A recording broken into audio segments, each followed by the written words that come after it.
আসসালামু আলাইকুম প্রিয় দেশবাসী, মাসুদস ডিফেন্স ব্লগে আপনাদের স্বাগত জানাচ্ছি। দেখুন, আজকে যদি আমরা আজারবাইজান, আর্মেনিয়া, ইরান, ইসরায়েল এবং ভারত পাকিস্তান যুদ্ধের দিকে তাকিয়ে দেখি, তাহলে দেখব যে দেশের এয়ার ডিফেন্স পাওয়ার যত কম, তাদের যুদ্ধে হেরে যাওয়ার আশঙ্কা সবচাইতে বেশি থাকে। আমাদের এয়ার ডিফেন্স পাওয়ার সত্যিই অনেক অনেক অনেক কম।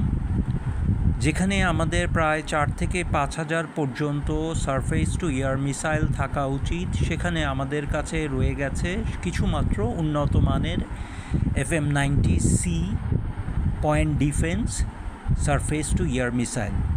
এই জন্য মাননীয় ডিজিডিপি মহোদয়ের কাছে স্বনির্বন্ধ অনুরোধ জানাচ্ছি, স্যার, দয়া করে আমাদের আকাশকে উন্মুক্ত রাখার জন্য যত তাড়াতাড়ি সম্ভব মার্কিন যুক্তরাষ্ট্র, চীন এবং টার্কি থেকে 4,800 সারফেস টু এয়ার ডিফেন্স যে মিসাইল রয়ে গেছে, সেই মিসাইলগুলি সংগ্রহ করা হোক।